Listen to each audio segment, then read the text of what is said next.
computer. You all ready, Scott? Yeah, go for it.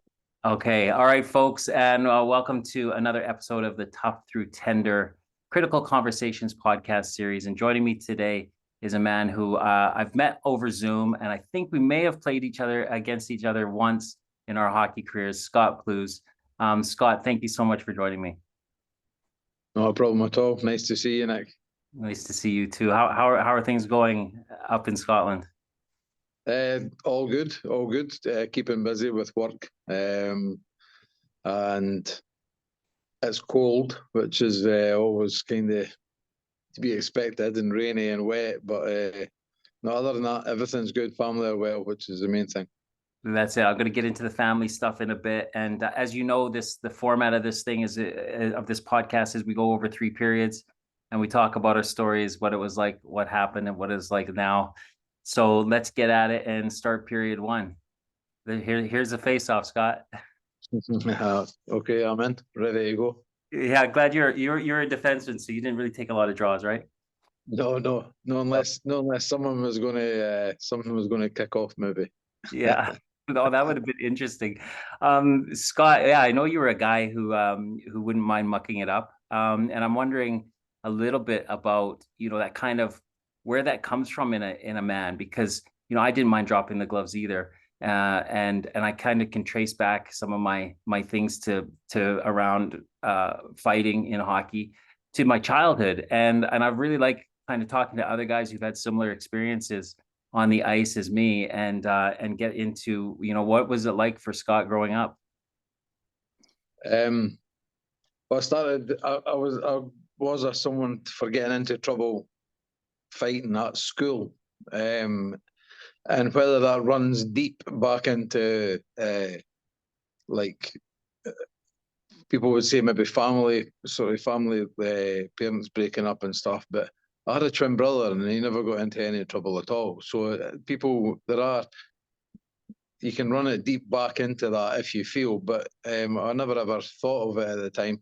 But I just kind of enjoyed it. And then when I started playing ice hockey, it was part of the game, and then I played from a young age with the Five Flyers and playing against men, and I was finding myself doing well against grown men. So, and I just enjoyed that side of the game, and it took a lot for me to not get involved in that side of the game whenever I wanted to. At the coach, you know what I mean, at the coach's discretion. It was so growing up was a fast acting. It was a fast learning process for me from 14 against grown men. So which I kind of relished in a way. Yeah, I totally understand that, and I think we'll get more into that as we talk about your hockey career. But you mentioned you had a twin brother, and I'm wondering what other siblings you had. What was your family dynamic like? We had me and my twin brother we had a big sister who was sadly taken away in an accident when she was only 5, and me and my brother were 3. So again, those kind of things they could be looked into further as a way of growing up that affected me or anyone else, or my brother, or my etc. as a family. But no, so me and my brother, we started playing hockey when we were 9 years old. It's quite late start compared to a lot of people. But yeah, our good best friend Paul Wood, who played at Telford for years and Blackburn, etc. He was our neighbour, so he got us into ice hockey. So yeah, it was hard going for my single mum. My mum, she was a single mum, and she was at the ice rink. The ice rink was respite for her. It wasn't a thing where you see all the parents stay and shout, and you know what I mean. It was respite. She used to drop us off and get a break from our twins running around the house. But it was still hard work, early mornings and stuff.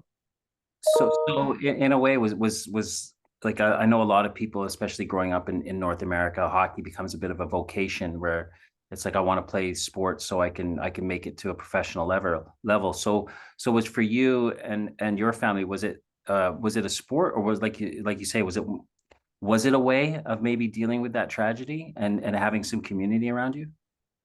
It was it was a bit of both. It was something that, like I said, it was a bit of respite for my mum. So when we went with our friends to the ice hockey to watch it and to start training, etc., and public skating, it was more of a release for my mum. And then when we became good at it, then it was even, you do even more traveling, as you know. I mean, nothing compared to over the water in Canada and America, but the traveling was still a big part. And again, we were hardly ever at home. So yeah, so it became part of life pretty sharpish after sort of 12 years old. Yeah. Um, Who were some of the guys that you looked up to? from a young age was Big Neil Abel, big Sweary as we call him. Neil Abel and Brian Pete from the olden days. And then the Canadians were the first ones I ever watched was Ronnie Plum, Danny Brown, and Stojanovic. They were when I was 9 when I started. So they were, but looking up to people was when I became into the Five Flyers and the adult sort of world was Paul Hand and still Big Neely. I played in the team with both those guys. So yeah, they were the guys that I looked up to. And then I used to look up to them through the bottom of a tin of beer, bottles of beer and stuff. So I had good people on my arm to go drinking with. Yeah. Did you like I know it's kind of hard to identify with what it was like to be a young man, growing up with a single mom and that kind of tragedy in your life. But did you find this kind of want and need to find a father figure? And I know Neil, like I mean that's you can't find a better father figure than that at that age. But did you find this kind of thing inside of you where you were drawn towards being able to look up to another man? Not really, not at that young age. Because believe it or not, sadly, my dad was taken in an accident at 48 when I was 21. Me and my brother were 21. So it was more of, as you're more aware than anyone, the sort of the culture, the drinking culture through the hockey back in the day was, I was easily influenced into that culture, and it didn't bother me. I'm not upset that happened, but it wasn't I had my father figure during that time, but when I became 21, I became a dad.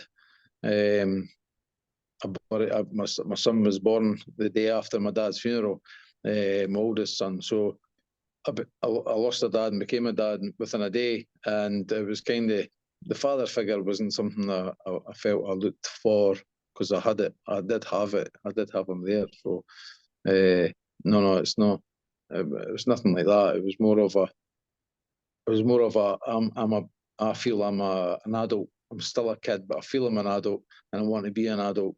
And yeah, just sort of wanting to jump over the sort of the things that kids do at 14, 15. I want to be going to do the adult stuff.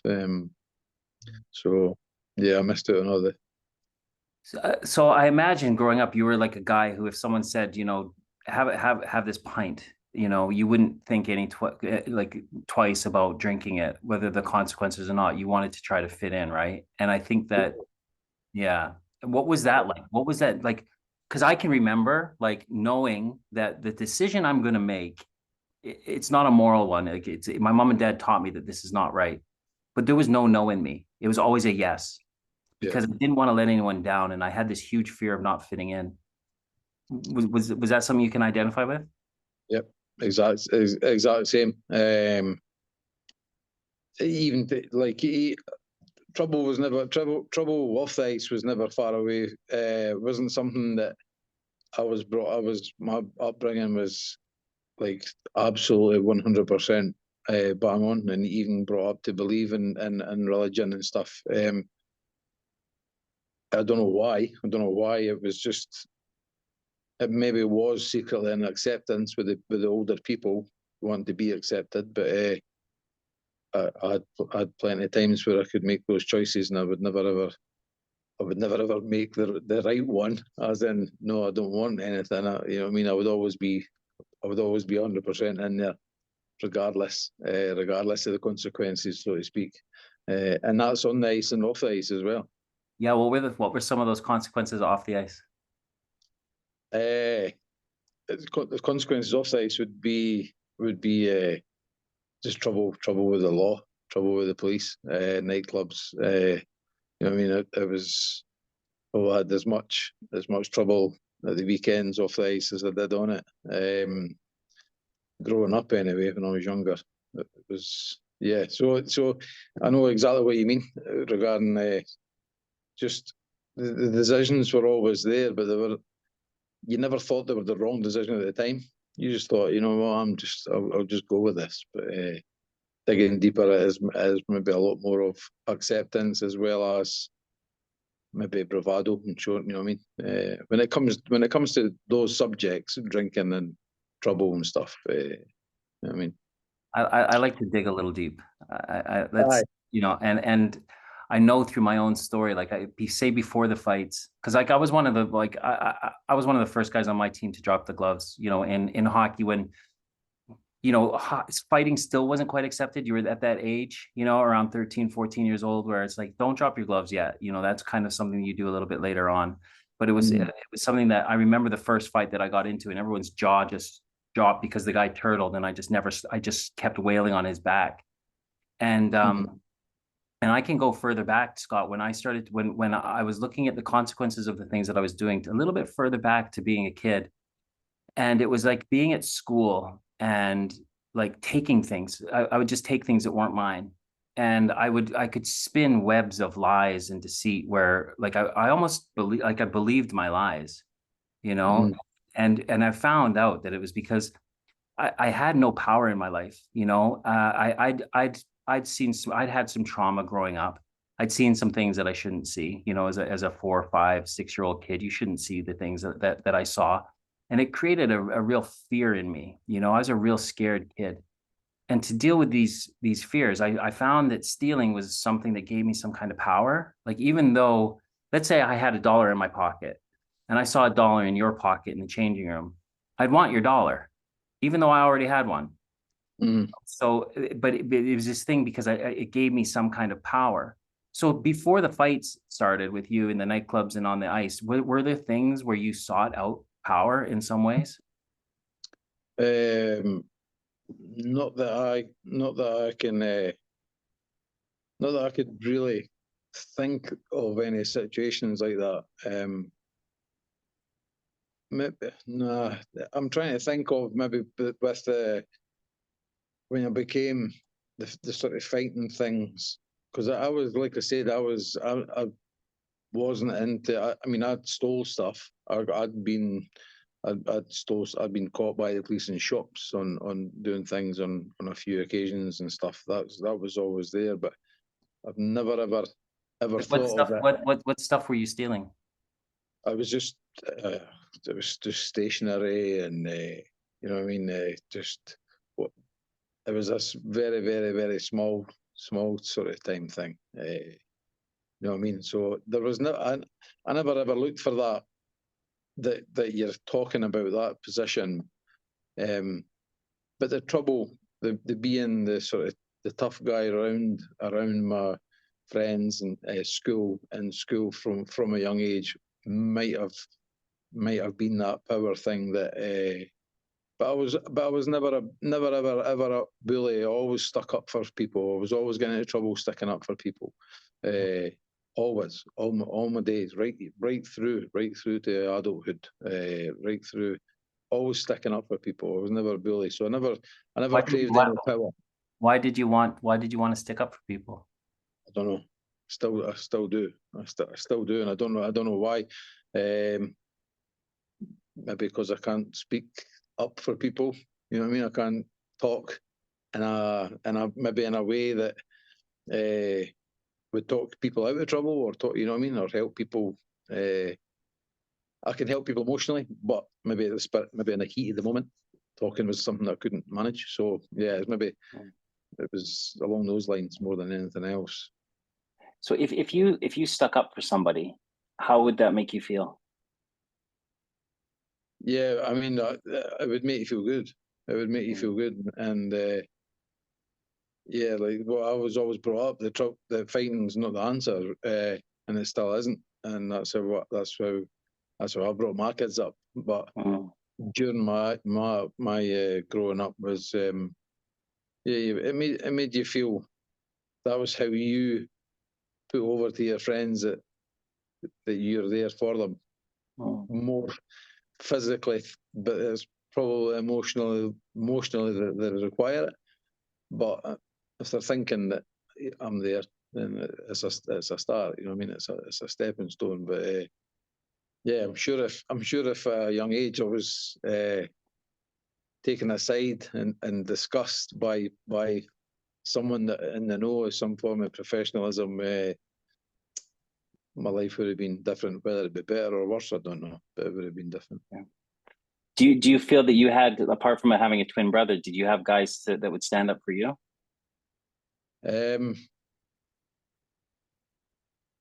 No, not really. Not really. Not in positions that I can think of. I have been in places where I've had to ask for help, but physically, but that's the few and far between that I can think of, to be honest. But no, it's always been something it's never been. It's always been me that's been at that sharp end of anything. Aye, that can. That's a good question. It's a good question, because I'm sure there's some time in my day. I think in that essence of just digging a little deeper, Scott, it's just interesting for me just to be able to notice that you are the guy protecting people, and that in when thinking about it, you didn't really have anyone around to protect you, and like kind of coming to that realization, you just think back to that young kid, like you almost want to put your arms around him and say, I got you, because we like children need protecting. They need unconditional love. So and I know you're a family man. I know you speak very, very highly of being a father, and the day that you lost your father and then becoming a father the next day. But I think it's just very interesting, when my father was around, but I felt like he was there, but I didn't feel safe, super safe, and isn't it all young men want to have that kind of safety, in their homes growing up, and then you grow into being that protector when it's like, hey, who's around to protect me, and then that can kind of create a little bit of like resentment, and I'm wondering whether or not you can feel that, like it's like, who was around to protect Scott growing up? Well, I mean, going back to my dad, he was. I think most people thought that dads were pretty tough, but he was a black belt, third dan jiu-jitsu. Didn't mind trouble, didn't mind that side of things, and to a point where I think I was 14 and I was playing for the Five Flyers, and someone in the crowd, and I've got a little stepsister, Dale. I think she was maybe around about maybe 4 or 5 at the time, when we went to watch me at the Flyers, and a guy was shouting and swearing in the crowd. My dad got out of his seat, or he gave him a warning, go out. Then the second time he walked along the guy's row and dragged him out of his seat and dragged him to the door and let the bouncers kick him out for swearing in front of my wee sister. So I always had that protection. And I will never forget when Five Flyers sacked me, 16 years old, and Rocky Saganuk was at Murrayfield, and Rocky wanted to sign me the year before at Peterborough. So I phoned Rocky and said, I've been sacked from Fife. He says, come over, you train tomorrow. And I went with my dad, and my dad sat in the empty ice rink, freezing cold, empty Edinburgh ice rink. And I can remember hip checking Tony Hand on training, and Tony flew for me. Everybody jumped in, and I was just like, it didn't bother me. I was just like, if you can't take it on training, you know what I mean. And I knew fine that I was getting watched by my dad, and my dad would have. There was nobody in that dressing room would have. My dad wouldn't have batted an eyelid. So I've always had that protection at the time. Mm. Never ever looked for it. Never bothered about it. Never thought about it. But when I became 21, a dad, and not having a dad, I think I probably just switched straight into that mode. That I was still a protector in a way, different way obviously, but it's not protection was. I was loved big time, still am, by my mum that brought us up, and that probably gave me a roundabout, a strange way, maybe not a strength, but I put my mum through a lot. My twin brother never. I put my mum through a lot. She never deserved it, but never, ever sort of never done anything to me in a bad way. Just always tried to teach me the right thing, which subconsciously kept me on the straight and narrow from going away down some, you know, what I mean, maybe some sort of nasty paths. That my mum was the one that subconsciously kept me. So you say you gave her a lot of trouble and your twin brother didn't. What was the trouble that you gave her? Oh, just fighting.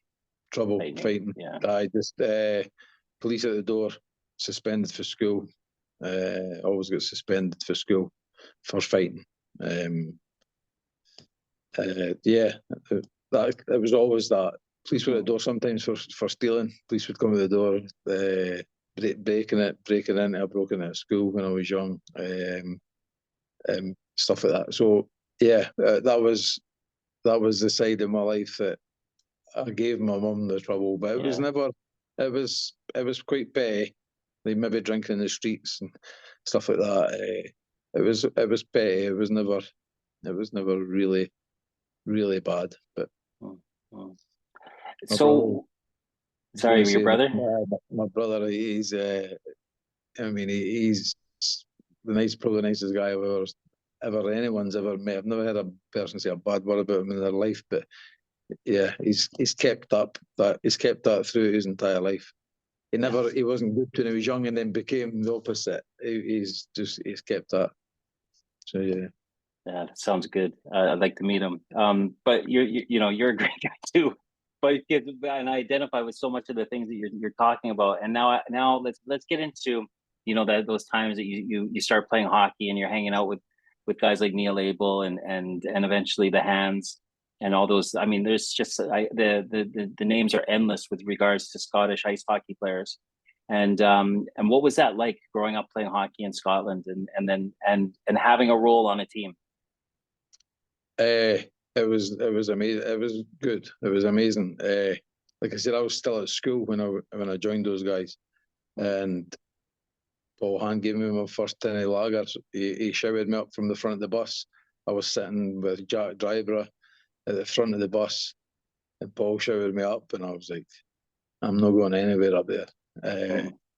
And then Jack just looked at me, and Paul says, "If I have to come down there, it's going to be worse." And I was like, "No, okay, I'll take my chances." And I went up, and he opened me a beer, and then he says, "Deal Plews in at cards." And I'm like, "I don't know how to play cards, so I'll teach you."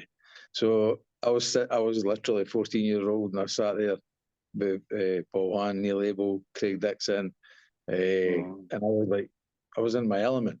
And I don't know how many tins of beer I had, but I got off the bus. My mum was waiting on me. I had school in the morning. It was about 5 o'clock in the morning, and I was drunk. I was 14 years old and drunk, and I was like, and I made school. My mum made sure I made school, but slept in the class most of the day.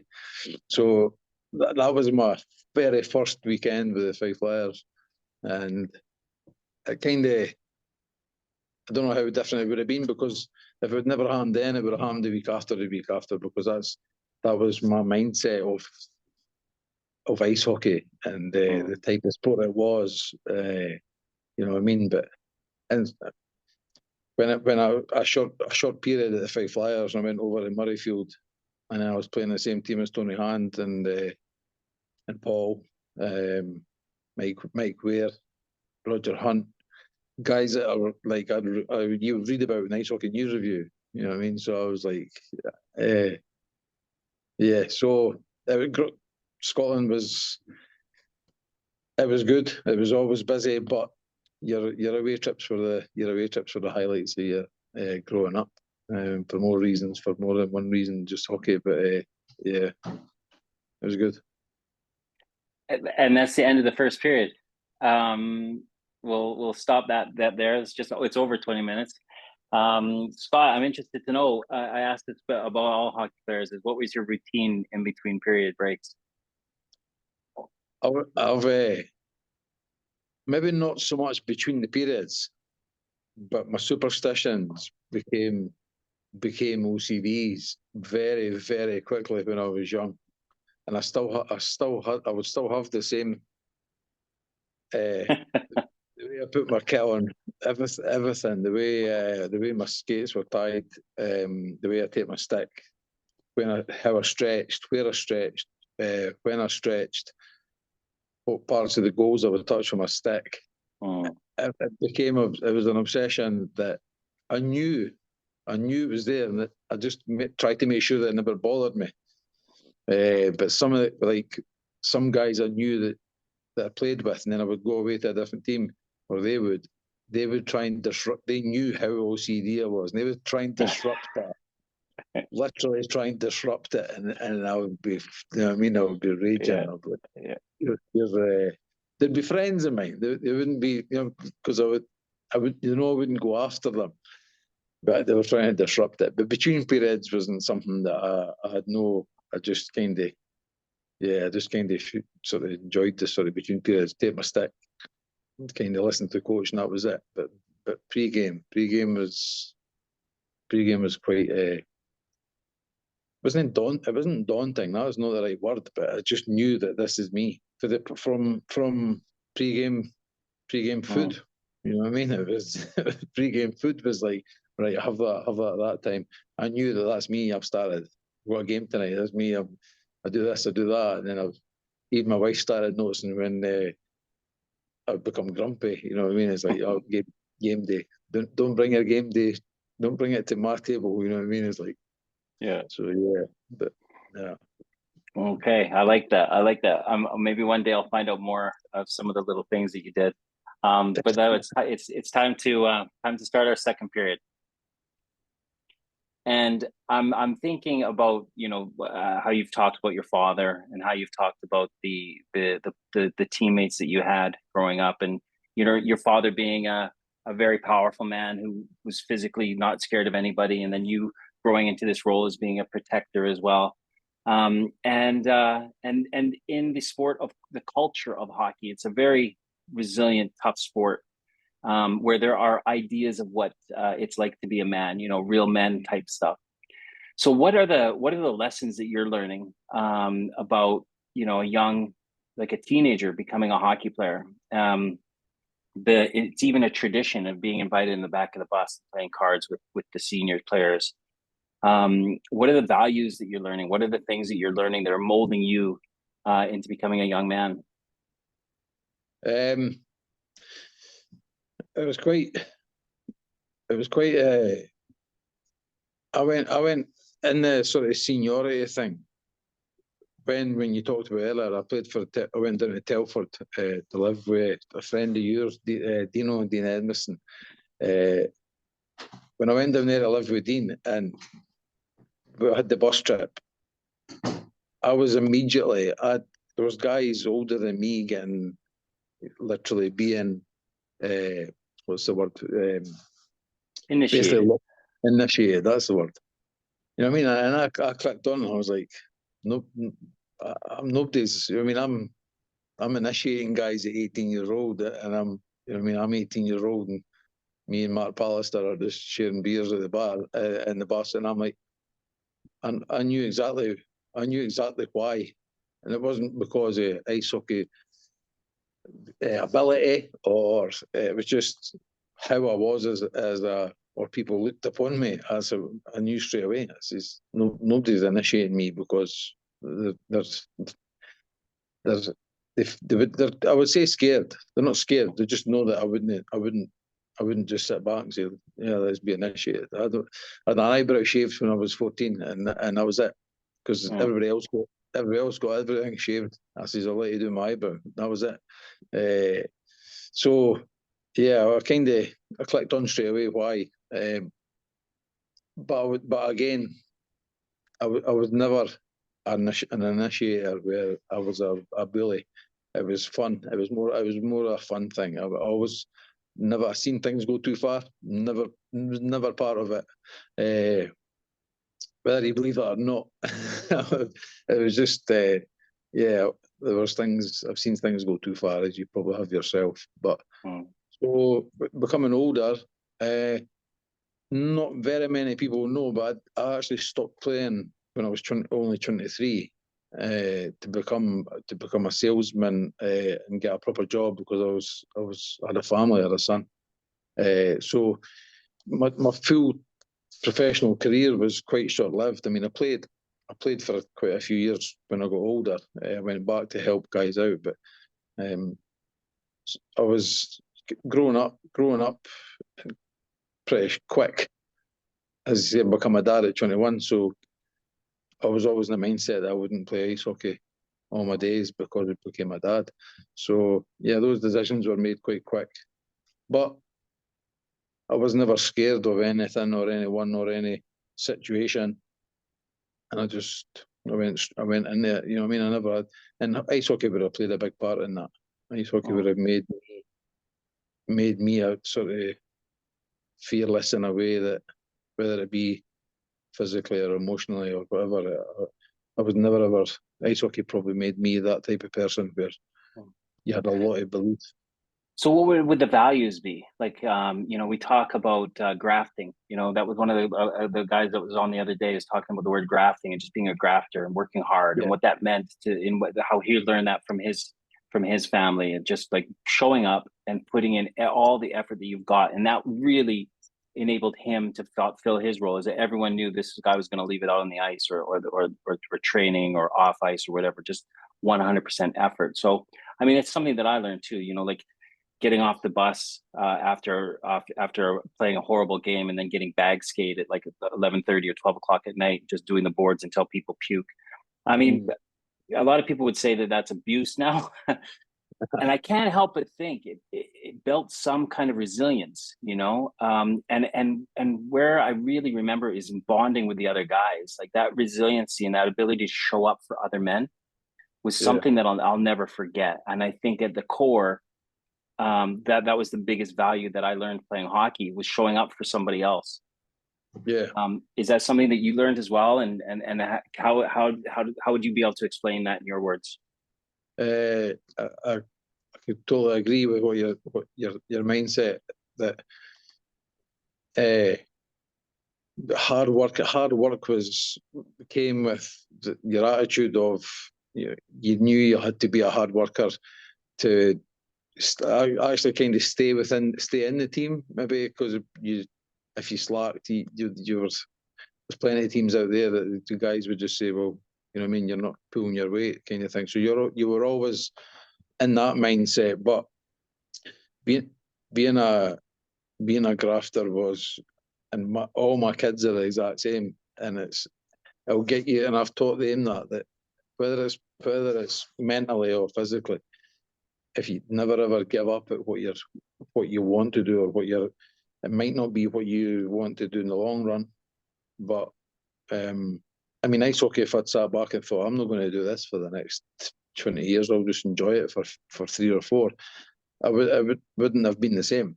So that mental attitude was always, it was embedded in me again from my dad. It was, be the first man at your work and be the last man to leave. And always. That gets a bit harder to portray that with kids nowadays. It's a lot more sort of, it's not laid back more, but yeah, the grafting side of things, I totally agree.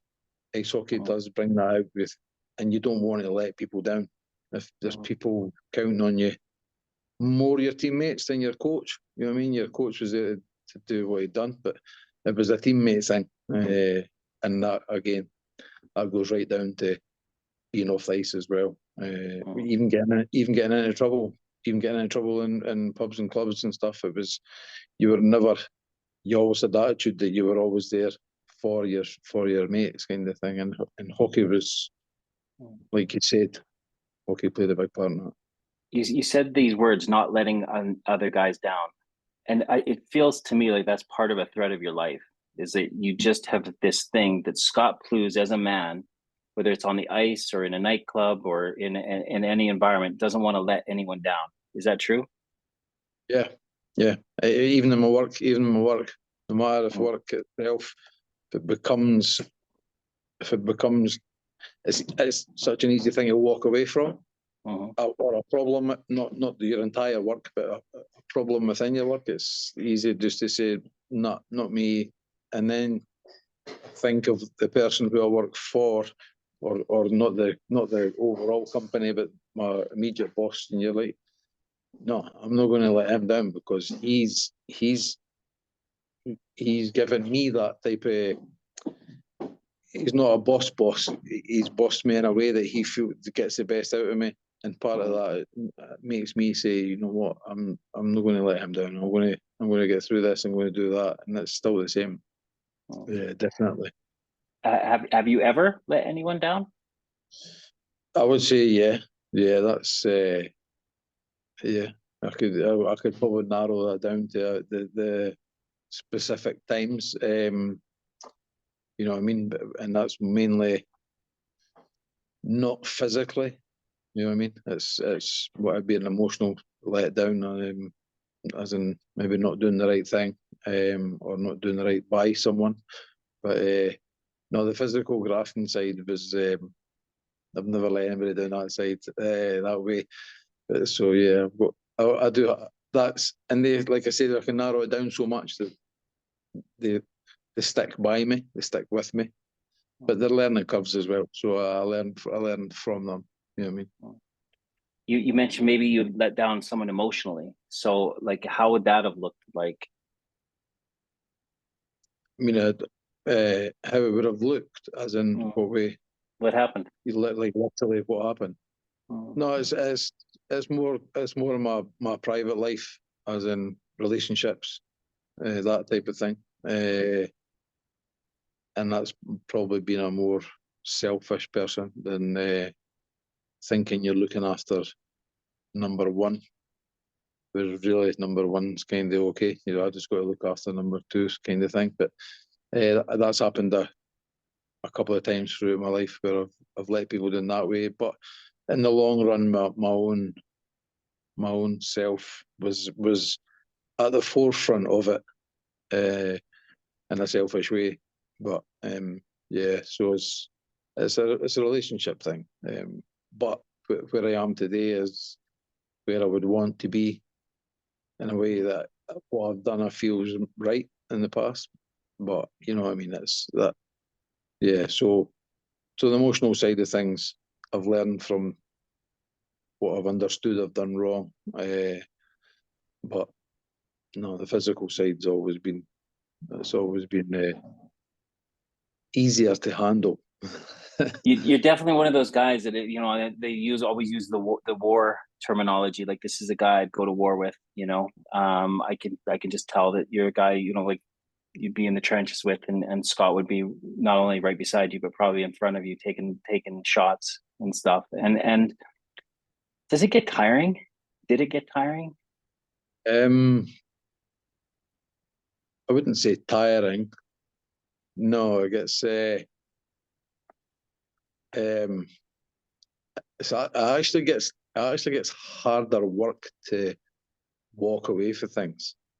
It becomes tiring to not try and sort things out physically, because the world's changing and the consequences are bigger, etc. And your families, everything like that. That makes it easy in a way. You know what I mean? The world's watching with video cameras, all that type of stuff that you know that it would make life a whole lot harder. But sort of over the years, it's never been tiring. I've never looked at it as being tiring. Maybe counting the tiles in a cell would maybe, you know what I mean, I've done that a few times, and it's like, this is tiring. That's a tiring thing, where your brain's working hard to stay in a sort of fit state of mind. So I suppose it is tiring in a way, but I've never looked upon it as tiring. You know what I mean? So, Yeah. but the mental side of things is that's more tiring, but it's way more, what would you call it? I get way more satisfaction, you know what I mean, at helping people emotionally when I can, or when I'm asked, whether it be strangers or people contact me, never met them in my life, just hockey players, and they contact me privately through Messenger or whatever, and I mean, they've literally asked me for some advice, and it happens regular, not every week, but and I enjoy that, and that's tiring because you're literally having to, you know what I mean? You're needing to. You can't say the wrong thing. You can't. You say what you feel, but you can't.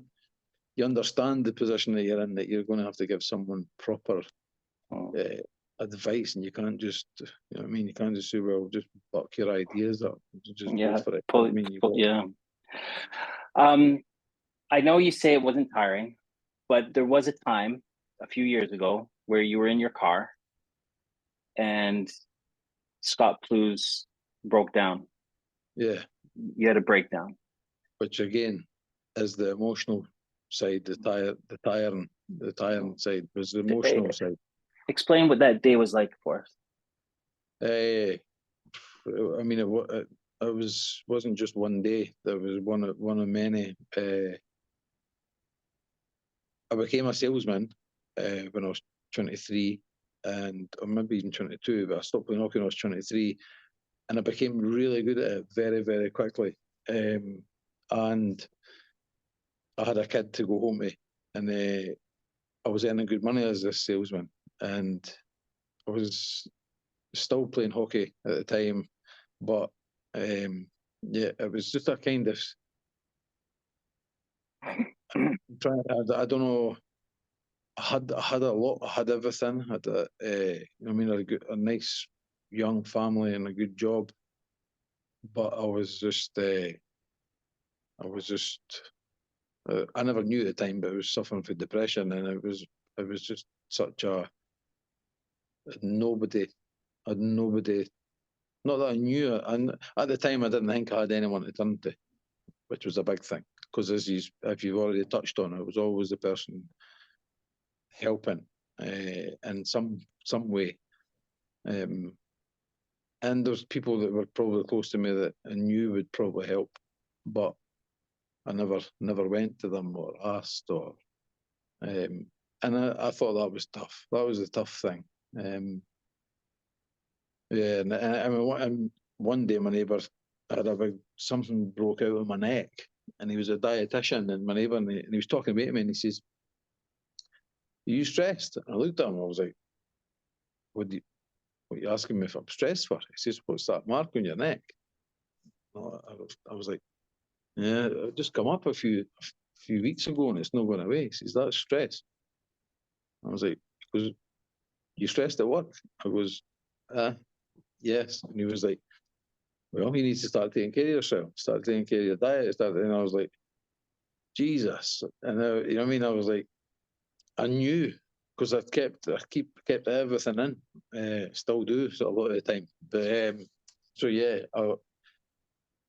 that time in the car was more. That was a kind of breakthrough. As much as I was at my lowest, it was a point that I knew I had to get out of it.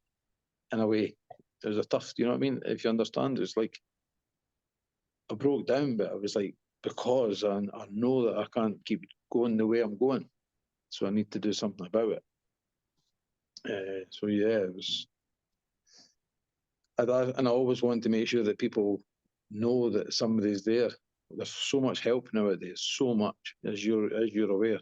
You got to go looking for it, though, and you got to be prepared to ask for it as well. So that was nobody was around in the days to you know what I mean. There was, but I never knew that.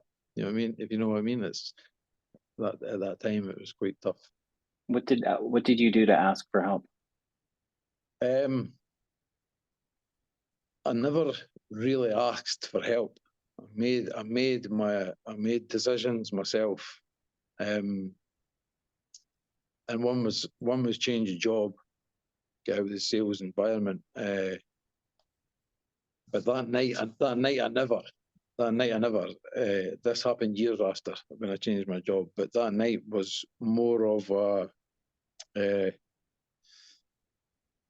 I stopped playing ice hockey. I was working maybe 14-hour days, Saturday mornings, and then I was away doing hockey. And I was training at nights, traveling, training, and I had my kid. But I was earning good money at sales. So that's what I thought. I need to stop playing hockey. And in a way, stopping playing hockey never answered any questions, because I missed it. I did miss it. And the sales environment just kept me where I was. Good home, but mentally not in a good place. So I'm a wee bit mixed up with the years and how things happened. But that night that I mentioned was, it kind of made me want to do something different, and it took me a long time to do that. But I went to the doctors, and I was prescribed stuff, and I never ever took it. Never wanted to be dependent on anything or anyone, probably, when you think about it. But yeah, so there was many other times when I broke down on my own, and I would never share it, not even with my wife. I mean, which was a bad thing when you look back at it. But yeah, so a lot of lessons were learned, and a lot of lessons that I would pass on to people. You know what I mean? Through, because it's, as you're aware, it's so hard. It's a bit better nowadays, but back then it was, in the hockey environment as well. You never went looking for help or asked for help in a hockey environment, which I was in, and I knew that was, much as I enjoyed it and loved it, I did miss it when I gave up. But it gave you a bit of release. But on the other days, on a Monday morning, when your body was a wreck, you'd been drinking all weekend, and you know what I mean. It played a massive part in making you who you were, whether it be good, but also bad. And I was a tired, depressed person that thought hockey was the answer of the weekends, but it wasn't. And that's the end of the second period. Brilliant. Yeah, you've said a lot, buddy, and I want to get into this now as we begin the third period. You know, the lessons that you've learned, the ability to be able to reach out for help, the kind of fighting all of the internal learnings of being what a real man is, and not you know, wanting to solve your problems all on your own. And I still sense that there's a Scott Plews. I don't want to say tough guy, but Scott Plews with a barrier here, you know. And I really want to know, like, you know, what, like, sitting there with your, you know, because you've told me before, but sitting on the, like, with your hands on the steering wheel of the car, what was the real, like, I know you've said you had it before, and we've got a tale up to of depression and so this kind of feeling of as you said on your website, you know, on Gloves Off, is this depression that followed you for a little while, and that was just a point where you started to do something about it. What like, did you ever just feel like crying? Did you ever just feel like letting emotions go? You feel like you've been a person that has been taught to bottle emotions up? I was never taught never taught to bottle emotions. I was taught to do the opposite by my mum. But I genuinely think the hockey environment made you bottle it up as a person who you know what I mean. I'm not sure if somebody who never had fights every other weekend was able to go away and get help when they needed it because they weren't fighters. I just had that. I just feel looking back that the environment I was in was just you know what I mean. It was I needed to sort this out myself, kind of thing. So yeah, it was like that's how I kind of feel. I was never, you know what I mean. I was always told to talk by my mum. Just talk. I mean, talk to me, talk to me, talk to me. It's like no, no, no. It's not your problem. I don't want to bring my problems to you. You know what I mean? I don't want to put a burden on you, kind of thing. So yeah, that was quite tough. That's quite tough. But it's a bit of a sort of horrible area that you think that ice hockey was making you into something, or you know what I mean. I don't know. It's not an excuse. It's just when you look back at it, it's like no, it was turning me, it was making me keep things inside in the environment I was in. But trust me, when I stopped playing, it didn't become any easier. You just understood it more. You get older, you get wiser, and you understand you've got to go find help and stuff. So age played a thing in it as well. So yeah. It's kind of this bittersweet pill to swallow, right? Playing the sport that you love and the teammates, but also the relief of the tiredness of having to kind of be that protector, not just on the ice, but the role of a protector. And I sense that kind of followed you around your day job, your family life, everything. This protector guy. Yeah. And then all of a sudden you get to the point where you're crying and you're going, I can't even protect myself right now. And that's a huge realization to know that, geez, we're vulnerable creatures here, and I can't always be the protector. You know, what was it like coming to that realization? And then I'm interested to know, how you got back. What was the spark to get you back involved with Gloves Off? We're in period 3 yet. Yeah, we're in period 3. When I became, Do you know what? I keep forgetting to time these darn things. There. No, I was because when I stopped playing ice hockey and then I got asked to come and help. Bobby Haig asked me to go to Paisley. He was the coach. Could you come and help me? I've got a young team, and then he looked after. And it's like, you know what, Bobby, I'm missing it. I'll come and help out. You know what I mean? And I understood life a lot more. But being that when you talk about being tiring, protecting players, friends, family, physically, emotionally, financially, everything was obviously taking its toll. But when I became, I thought again, when you get back to letting people down, was I thought I would try and leave. I thought I was doing the right thing by leaving my family, and again trying to look after what I thought was myself. And when I was away, it turned out that it wasn't, and that was when I had to. That's when I had to go to the doctors, and you said I think they used the term clinically depressed, as in suicidal emotions, etc. Anxiety attacks, panic attacks that I've never ever experienced in my life. I thought I'm dying, and then when I came round a wee bit, I thought I'm going to go to the hospital, and they're like, discuss it, talk through it.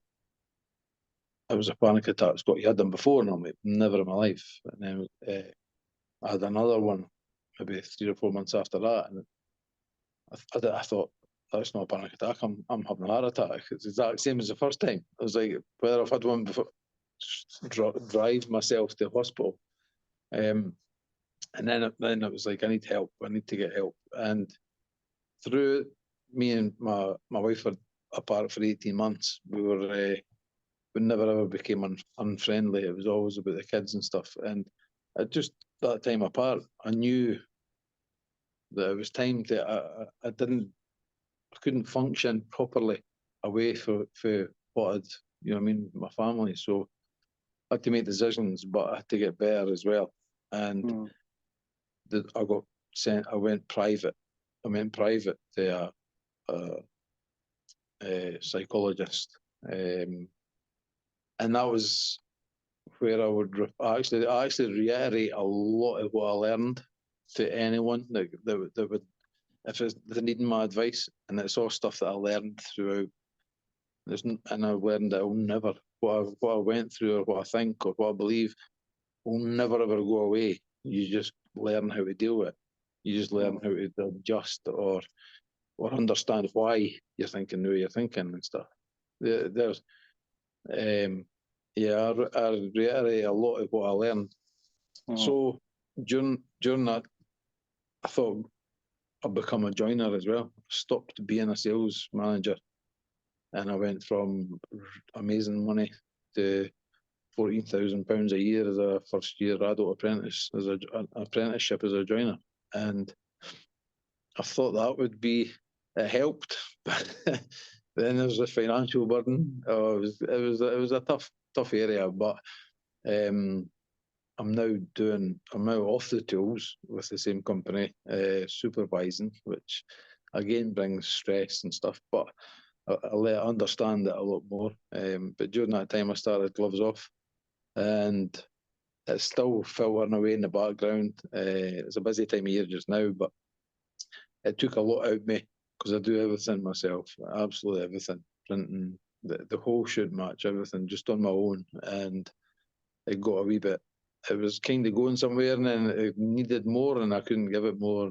So I'm just kind of letting it tinker away. But I've done a lot for a lot of people through Gloves Off who've reached out to me because of Gloves Off, not because of Scott Plews who used to play ice hockey. It's because they understand what Gloves Off is about and why I started it. And that for me is worth more than anything. When you get back to talking about someone sitting, not being able to do their function properly, and the food, I mean, guys with families, guys with amazing families, and they didn't want to share what they're going through with anyone. So they come to me, and I'm like, well, you know what I mean? And then 3 months later, they'll message me back, say, life's amazing, and I never fixed the person, but there's acknowledging the fact that at the time I helped them. So how do you compare that conversation with somebody who's reached out to you to dropping your gloves when you're 20 years old playing hockey and sticking up for somebody? How do you compare the two nowadays? I would probably compare it like an emotional happiness, like I cry a lot. I'm a crier. I'll cry. My whole family just laugh. Anything comes on, I'll sit and watch I'm a Celebrity, and I'll cry. I cry, but a happy cry when someone like that, whereas a physical combat was a rush of you know what I mean? You know what how it is. It's a completely different type of rush, and one that I don't hunt, I don't look for anymore. You know what I mean? I don't look for that rush anymore. Whereas the emotional, the happy tears are I don't mind them. And I'll always let them go. It's beautiful. I love it, Scott. I love how you've managed to bring those, to talk about clinical depression. It's not an easy thing for men who've grown up the way you've grown up to say, I've suffered from clinical depression and there's symptoms that I'm going to be battling with all my life. But by helping other men, I get this kind of beautiful, people, I feel connected. And we're just going to wrap this little bit up now because I really want to know about your experience of being a dad, because it really kind of struck home when, you know, you talked about losing your dad and becoming a dad, like within 24 hours. And you've got 3 kids now, right? Am I correct? Yeah, yeah. So what's that been like, that journey from that time of losing your father to becoming a dad? And I really want to try to know about, because I'm as you know, like I've just become a stepfather. Well, I have Yeah. been for a few years, and it's something that it's the most challenging, but I'm learning levels of compassion about myself that I never knew I had. And these are not my biological children. Yeah. So for you, I get this huge sense of pride in being a father. Just briefly explain your journey, you know, from that day of losing your dad, becoming a dad, and to where you are now and the things you've learned. Well, that day, when my dad's funeral, my wife was taken and she was 12, I think she was 10 days late or 12 days late. And we look back on that, it happened at his work at an accident down south. And I always, we never ever blame, no, there's no blame, that's a horrible word, but we always say, I wonder if we should went on time or maybe a couple of weeks early, my dad would have had to come home from his work to celebrate being a granddad for the first time. But we went 10 days over and his accident happened during that time. So those things were the things that you were having to deal with. And then you had his funeral and then she went into hospital that night and I went out drinking. It was one of my friend's 18th birthday. So I went to that with the hockey boys after my dad's funeral, and I got a phone call at 6 in the morning, and maybe I had a 2 or 3 hours sleep. And a funny story that happened was I drove my twin brother, who's like 5'6", drove his car down to the hospital. I vaguely remember driving to the hospital, but I turned up, done my fatherly duties and stuff. Yes, I was worse for wear, but my wife understood my position, burying my dad. But I was there, and I'd done my duties and stuff. But when I jumped back in my brother's car to go home at night, I'd never adjusted his seat. My knees were at my chest, and I thought I must have drove down here like that. But again, that was a kind of a kind of position where I was a heavy drinker, in a way that the ice hockey was part of. You know, I mean, it was every weekend kind of thing. But so it never bothered me. But I never ever missed anything to do with any of my kids ever. So yeah, that was tough. And then I was left on my own for, I don't know, 15, 20 minutes or half an hour when my wife went away to get cleaned up and stuff. And I was left with Tyler, just sitting wrapped up. And that was when everything kind of came out. You know what I mean? That was tough. That was a wake up call that my life had just completely flipped on its head. So, no, I worked long hours, played hockey for a few years, but never ever shy, was never sort of miss anything to do with any of my kids at all, anything. And then after Tyler was born, I didn't want another one. I didn't think you could love another human being the same. And talked into it with my lovely wife. And Xander was born. I just had him go out the door. He's at university in his last year. And so I had my second kid. He was born in the year 2000. I was 24, and I couldn't believe that you don't love anything any less to give someone else love. I started learning that, wow, this human being's just got the exact same amount of love as my other son. And then 3 years after that, I always wanted a motorbike. Got myself a motorbike. Got myself my license and stuff. And wife wanted a third, and I says, no chance, we're not having a third. And she says, well, you don't want a daughter? I says, I'd love a daughter, but you can't pick and choose. I actually said, I want a motorbike. She says, well, if you have a third, you can get your motorbike. So within about 3 weeks, I'd done direct access 1 week course, got my license, got my motorbike. Shirley became pregnant, and we had my wee daughter. And I think she was about a year old. But to sell the motorbike to afford to pay for a holiday, and I've never had a motorbike in the last 18 years. So yeah, it's been. My kids are all amazing. The Tyler, as you know, he plays semi-pro hockey down in Swindon.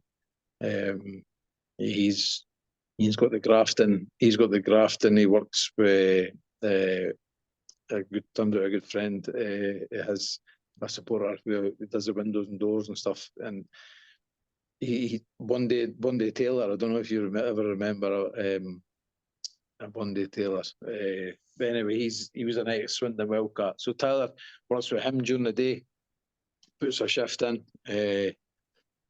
And Xander, he's doing business management at university.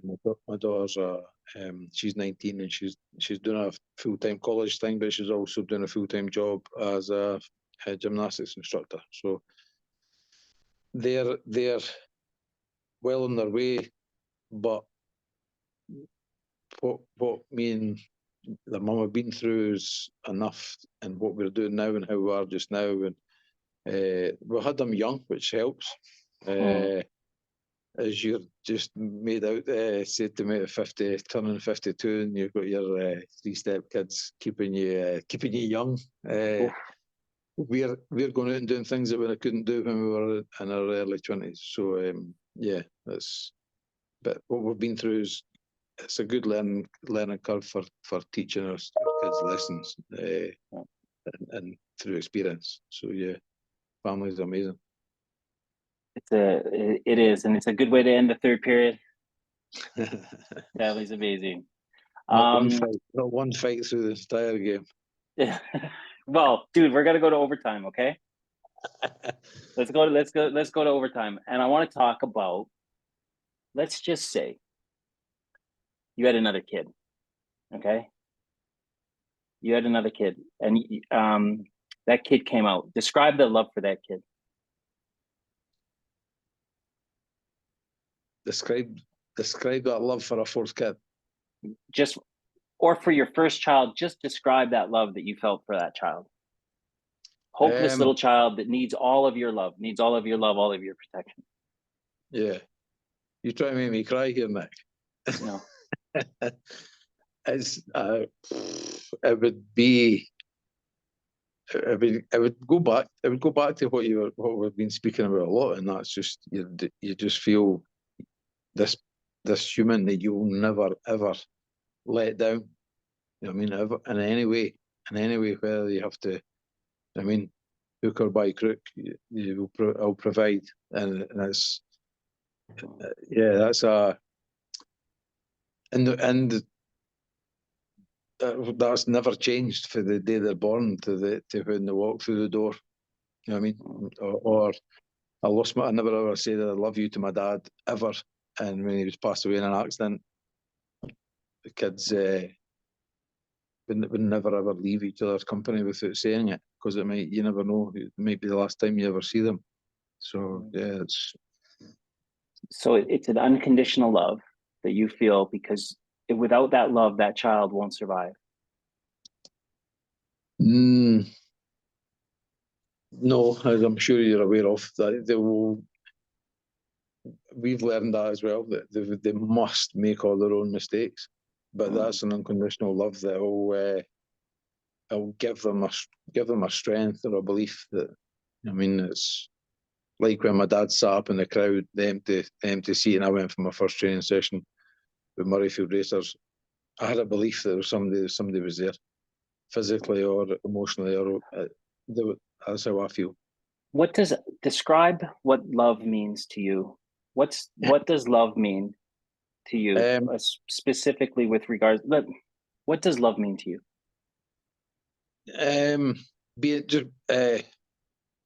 Being there, making sure you're okay with showing emotion and talking. But I mean, it's a hard question along the lines of, it's more of a showing thing than a what I could tell, what I could tell you kind of thing. It's just yeah. I like to think they've got that embedded in them. What I show them what my love is, because it's not overpowering, and it's sometimes sometimes it's not nice. You know what I mean? It's tough love. So there is many dimensions to it, but it's a belief that it's always there. You know what I mean? It's never going to fall or go away or get less in any way, shape, or form, regardless of what we're going through. It's always going to be there. You know what I mean? So yeah, it's for my kids anyway, and my family. That's what I feel. You have learned to love others, Scott, in a way that it's very hard. Like it's palpable. I know you know that love is protection, and it's guidance, and it's nurturing, but it's also resilience building. You know, you could call that tough love or whatever. But you guide these small creatures to be grown men and grown women doing amazing things in this world. And just a final question with regards to that love and what you've given those children and the people in your life. Have you ever looked in the mirror and said, I love you, Scott? No.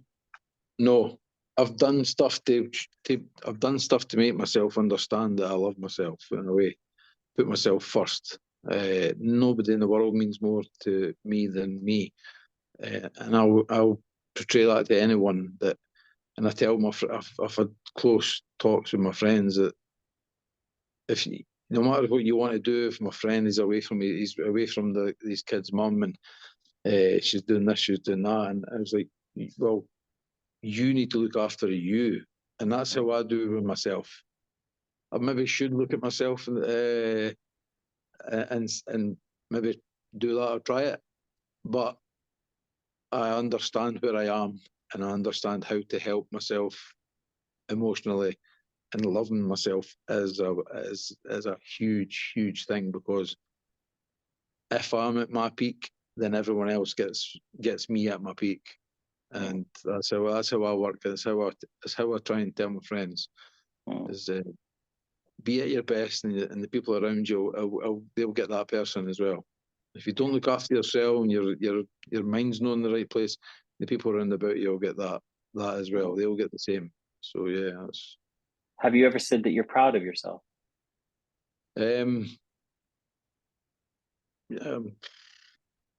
Yeah, I've come through a lot, done a lot of bad things in my days, and I've learned from them. But yeah, I've come through a lot, and what I've got to show for my hard work over the years is it's here, it's in front of me. I'm sitting in it, it's around me. You know what I mean? I know I don't. You've asked me two questions, and I don't say it to myself, but I understand where I am with both the questions, and yeah, one, I do love myself, and two, I'm proud of what I've come through and currently doing. You know what I mean? I think that's a good way to end overtime, buddy. An admission of loving yourself and being proud of yourself is, to me, I think is the ultimate form of courage, because we're always taught that we're not allowed to love ourselves. We have to love others. And I found that with learning loving others with no expectation of getting anything back, I finally built some self-esteem in my life where I felt proud of myself, and I understood that self-care and self-love isn't selfish. It actually enables me to be able to show up for people in a way that I never thought possible. 100%. Yeah. And I thank you for bringing these subjects up. I thank you for your time, brother. I really appreciate it. And yeah, thanks for joining us. On my end to you, Nick, keep doing what you're doing. I love what you're doing. I love where you are. I've no idea who's going to hold a podcast to get you on and quiz you, but no, I love what you're doing. I love your story, and keep it up. Always rooting for you. Always rooting for you. Thanks, brother. I appreciate it. No problem. All right, we'll end it there. Thanks, everybody.